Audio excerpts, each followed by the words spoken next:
I'm Chance Dorland with your Korean News Update, brought to you by Korea FM in association with the Korea Observer and Asian Pop Radio. For more independent news and talk radio podcasts, subscribe in the iTunes Store with your favorite podcast application or visit koreafm.net. Lawyers for President Park Geun-hye say she will not appear at the final hearing of her impeachment trial.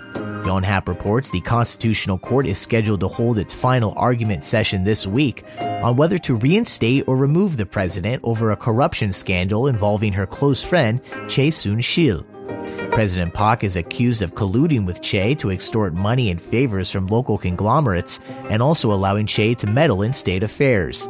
The president has rejected all such claims as being false and exaggerated, and the court is expected to deliver its ruling by March 13th. If the president is removed, a new presidential election will be held within 60 days.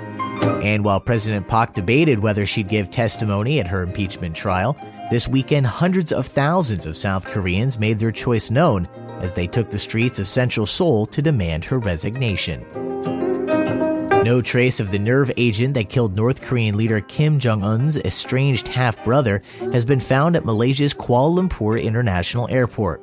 Yonhap reports the country's police have found the entire facility to be free of contamination and hazardous material, with Malaysia's health minister noting that Kim Jongnam died within 20 minutes of the attack due to receiving a high dose of VX, which is an oily, tasteless, and odorless amber-colored liquid that is one of the most toxic chemical substances known to man. The Malay government has implicated North Korea for the murder, though the Kim family regime has denied all involvement, a move that is causing a diplomatic row now between the two countries. A popular Chinese website for South Korean dramas says it will stop uploading South Korean video clips. KBS World Radio reports the site wrote on its social media account on Weibo that everyone should be aware of the reason why, in an apparent reference that the decision is in line with the Chinese government's retaliatory measures against South Korea for its plan to deploy the THAAD anti-missile system on the Korean peninsula with the help of the United States. And a new study predicts that South Korean women will be the first group in the world to have an average lifespan of more than 90 years.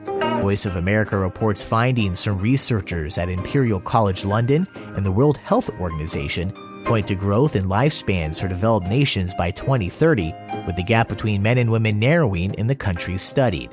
However, despite that narrowing, South Korean women are expected to live longer lives than men in all countries, with the life expectancy of South Korean men expected to increase to about 84. The increased life expectancy for both South Korean men and women is said to have been the result of decreases in deaths from infections and long-term diseases in children, as well as economic improvements that have led to improved youth nutrition, increased access to primary and secondary health care, and the development of new medical technologies.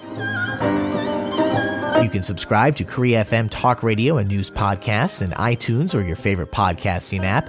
And for more news, talk radio, and independent music from the Korean Peninsula, visit koreafm.net. I'm Chance Dorland.